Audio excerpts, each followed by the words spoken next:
The HR woman slid a white envelope across the table and wouldn't meet my eyes. "I'm sorry, Emily," she said.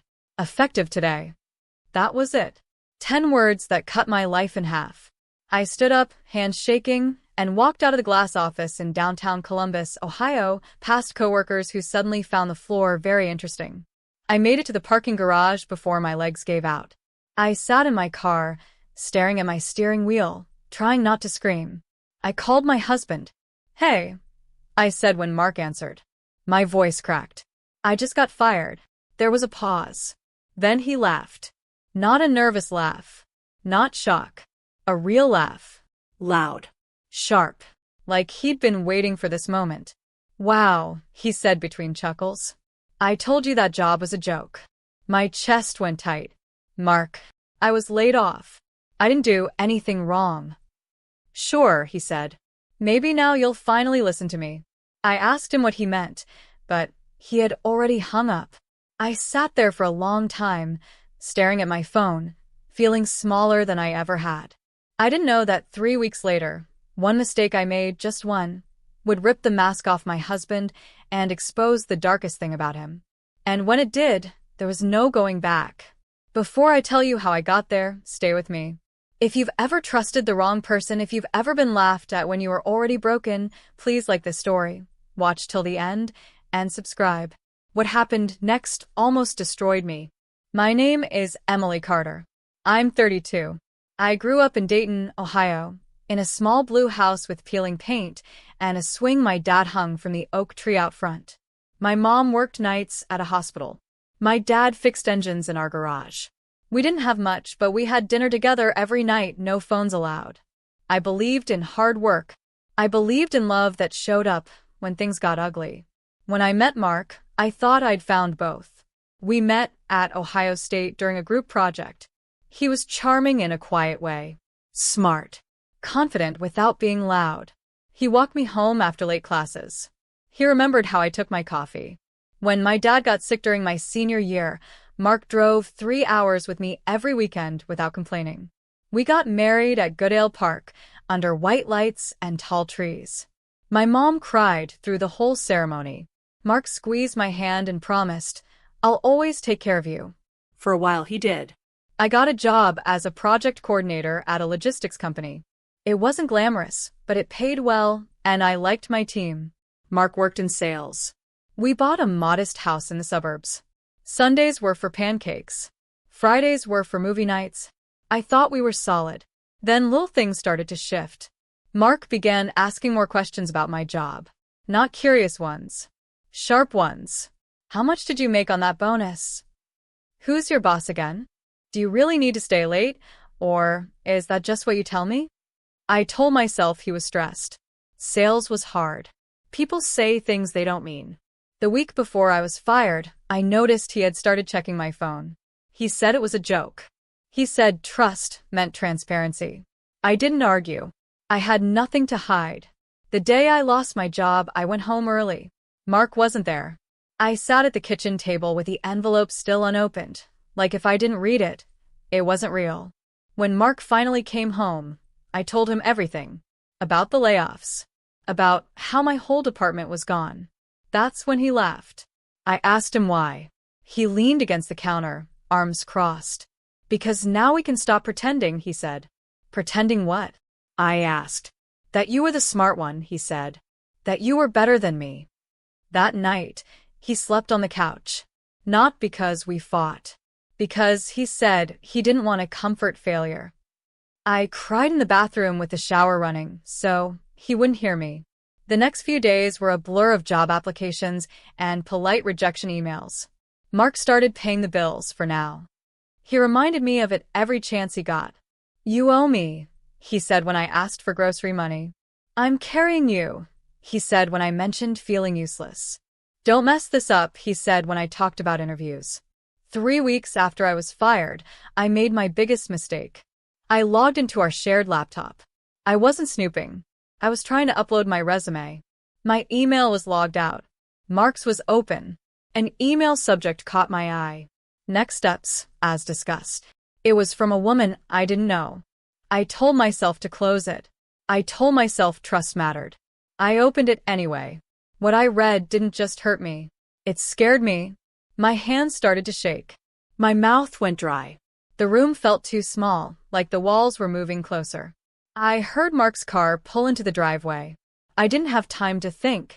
I didn't have time to breathe. I heard the front door open. And that's when everything truly broke. Mark's footsteps were heavy as he walked down the hallway. I slammed the laptop shut and wiped my face, pretending I'd been crying over job listings, not reading something that made my stomach twist. "Why are you home early?" he asked. "I had an interview call," I lied. My voice sounded thin, even to me. He nodded, distracted, and went to the fridge. I watched him like I was seeing a stranger wearing my husband's face. The laugh from 3 weeks ago echoed in my head. The email I'd just read burned behind my eyes. That night, I barely slept. Every time I closed my eyes, I saw the words again. The calm tone. The way the sender talked about me like I wasn't a person, just a problem. Over the next few days, I paid attention. Really paid attention. Mark started guarding his phone. He took calls outside. He smiled at messages he wouldn't explain. When I asked simple questions, he snapped. "You're paranoid," he said. "You need to stop acting crazy," he added. I started doubting myself. Maybe I'd misunderstood the email. Maybe stress was messing with my head. Losing your job does that to you, right? Then one morning, I checked our bank account. It was almost empty. I refreshed the page, heart pounding. We had savings. We always did. I checked again. Still gone. When Mark came downstairs, I held up my phone. "Where's the money?" He didn't even look surprised. "I moved it," he said, pouring coffee. "It's safer that way." "Safer from who?" I asked. "From you," he said. "Until you get back on your feet." I felt like someone had slapped me. "That's our money." "Not right now," he said calmly. "I'm the only one working." I wanted to scream. Instead, I swallowed it down the way I always did. That afternoon, my mom called. I almost didn't answer. I didn't want her to hear how broken I sounded. "Sweetheart," she said. "How are you holding up?" I almost told her everything. But Mark was in the next room, and I didn't want another fight. So I lied again. "I'm fine," I said. "Just tired." She didn't believe me, but she let it go. That night, Mark told me we needed to tighten our budget. He canceled my gym membership. He took my credit card for now. He said it was temporary, like that made it okay. I felt trapped in my own house.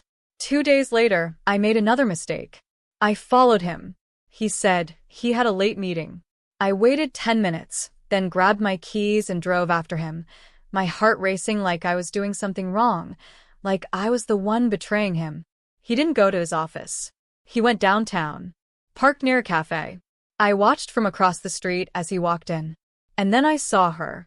She was younger than me, pretty in a clean, effortless way. She smiled when she saw him. Not a polite smile. A familiar one. They hugged. Not a work hug. I sat there, frozen, watching through the window as they laughed, leaned close, talked like two people planning something together. I wanted to storm in. I wanted answers. But my legs wouldn't move. When Mark finally left, I followed him home, my hands shaking so badly I almost dropped my keys. That night, I confronted him. "I know about her," I said, standing in the kitchen. He sighed, like I'd just complained about the weather. "You followed me? You lied to me," I said. He stared at me for a long moment, then shrugged. "So what?" "So what?" I repeated. "You lost your job," he said. "You've been a mess." I needed someone stable. I felt something inside me crack. "She's not just someone," I said. "She sent you emails. About me." His eyes flickered. Just for a second. "You went through my email?" he asked, his voice cold now. "I saw one," I said. "By accident." He stepped closer. "You're crossing lines, Emily. You're destroying our marriage," I said. He laughed again. That same cruel laugh. "There's nothing to destroy." Then he said the words that made my blood run cold. "You should be careful," he said. "You don't have much leverage right now." "What does that mean?" I asked. "It means," he said slowly, "that people believe the one with the paycheck. The next morning, I woke up alone. Mark was gone. His side of the closet was half empty. My phone buzzed. A text. "Don't contact me. I've already spoken to a lawyer." My knees went weak. I sat on the bed, staring at the screen. An hour later, someone knocked on the door. I opened it to find a uniformed police officer standing on my porch. "Emily Carter?" he asked. "Yes," I whispered. "You're being accused of financial fraud," he said. "We need you to come with us." My world tilted. "What?" I said. "That's not possible." He held up a folder. Inside were bank statements, withdrawals, transfers, all in my name. My heart slammed against my ribs as handcuffs clicked around my wrists. Across the street, a neighbor watched as I was led to the police car. And in that moment, as the door slammed shut, I realized Mark hadn't just laughed when I was fired. He had been planning this all along. The back seat of the police car smelled like plastic and old sweat. My wrists ached where the cuffs dug into my skin. I kept telling myself this was a mistake, a mix-up, something that would clear up once someone listened to me. No one listened. At the station, they took my purse, my phone, my wedding ring. When the officer slid the ring into a clear bag, my chest burned like I was being peeled open. "I didn't do this," I said again. "Those transfers weren't me." The officer didn't look unkind. He just looked tired. "You can tell the judge," he said. They put me in a small room with gray walls and a metal bench. I stared at the floor, counting the cracks, trying not to throw up. After a while, a public defender came in. Her name was Janet. She spoke softly, like I might shatter if she raised her voice. "Your husband reported suspicious activity," she said. "He says you had access to the accounts and moved the money without his permission." "That's a lie," I said. He took my card. He locked me out. She nodded, but I could see it in her eyes. Evidence mattered more than truth. They let me make one call. I called my mom. She answered on the first ring. "Emily, I'm at the police station," I said, and then I couldn't hold it together anymore. "They say I stole money." There was a long silence. Then, "What did you do?" she asked, her voice shaking. That hurt worse than the cuffs. By the time I was released on bail, it was dark. My mom paid it. She didn't say much when she picked me up. She just drove, hands tight on the wheel. When I got home, the house felt hollow. Mark had taken more than clothes. He took documents, files, the laptop. On the kitchen table sat a single envelope with my name on it. Inside were divorce papers. I sank into a chair, my head spinning. At the bottom of the last page was Mark's signature. Confident. Clean. Like this was just another deal he'd closed. Over the next week, everything collapsed faster than I could catch my breath. My bank account was frozen. My job interviews stopped when background checks started. Friends stopped answering my calls. Someone had posted about my arrest in a local Facebook group. The comments were brutal. "She always seemed fake." "Poor husband." Another woman playing victim. Mark filed for full control of our remaining assets. He claimed I was unstable, reckless, dangerous. I wanted to scream the truth into the world, but every time I opened my mouth, it felt like no sound came out. Then came the court date. I stood in front of a judge in borrowed clothes, my mom sitting behind me, crying quietly. Mark sat across the room with his lawyer. He didn't look at me once. When the judge asked if I understood the charges, my voice shook as I said yes. Mark finally glanced up. Our eyes met. He smiled. Not wide, not cruel, satisfied. After court, I followed him into the hallway. "Why are you doing this?" I asked, my voice breaking. He leaned close so only I could hear. "Because you're disposable," he said. "And no one will believe you." That night, I went back to my mom's house. I lay awake staring at the ceiling, replaying every moment of our marriage, searching for the first crack I'd missed. At 2 a.m., my phone buzzed. A message from an unknown number. "You should have stayed quiet." Attached was a photo. It was of me, inside the cafe, taken the day I followed him. Me watching them. Me looking desperate. Below it was one line that made my blood run cold. "Next time, It won't just be money you lose. I dropped the phone as my front door creaked open downstairs. I froze. The house was supposed to be locked. My mom always locked it. I listened, my heart pounding so loud I was sure whoever was downstairs could hear it. The floorboard creaked again. Slow. Careful. Mom, I whispered. No answer. I grabbed my phone with shaking hands and crept to the bedroom door. I opened it just a crack. The hallway was dark. Too dark. The night light was off. Then I heard it. A drawer opening. My stomach dropped. Someone was inside the house. I ran back to the bed, locked the door, and dialed 911. My finger hovered over the screen when my phone buzzed again.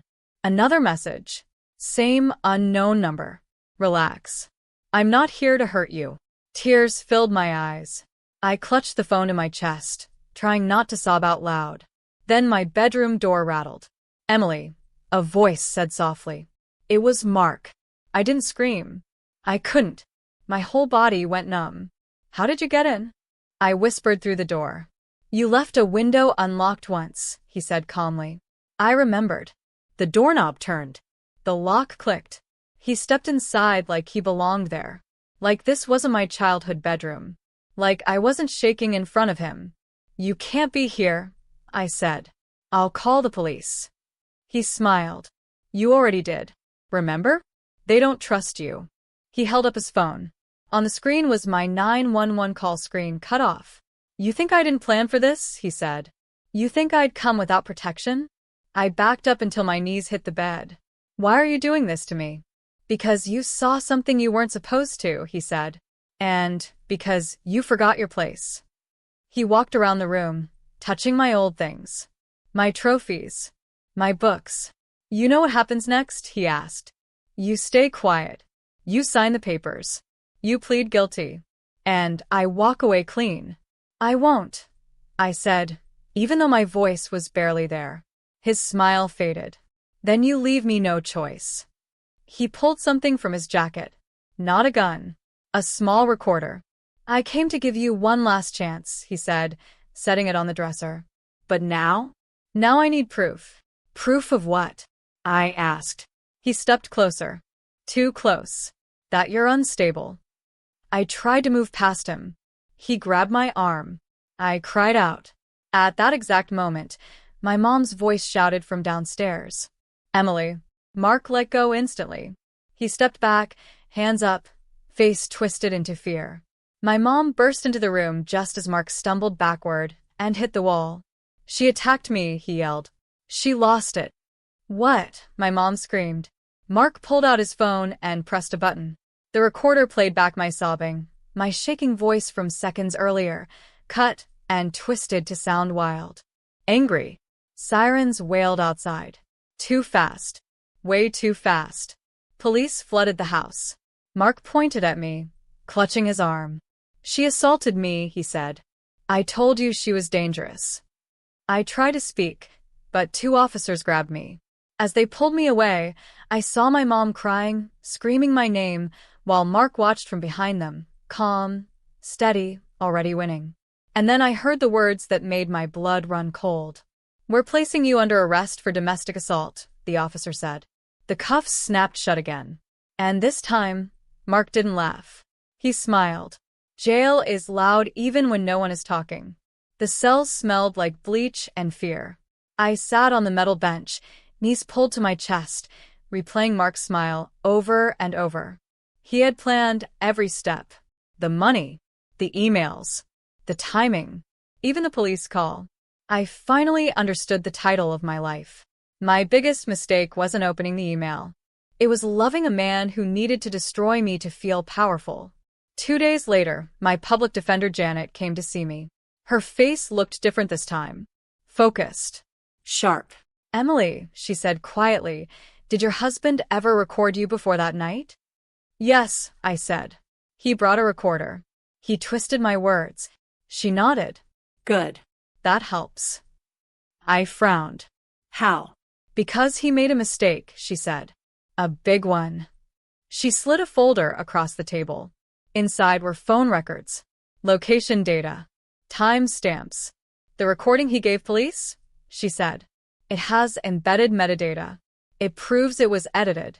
And it proves he was in your mother's house before you ever called 911. My heart started pounding. There's more, she said. The cafe you followed him to? They have security cameras.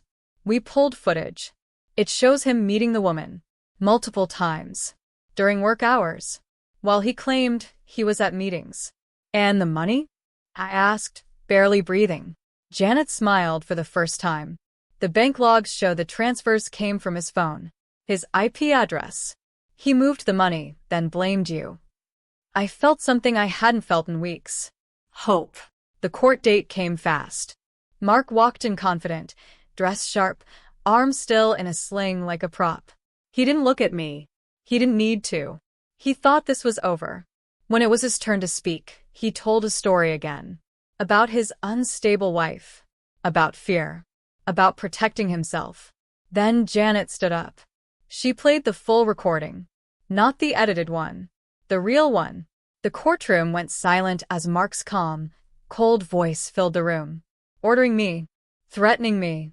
Explaining exactly how people believe the one with the paycheck. Then she showed the emails. The bank records. The location data.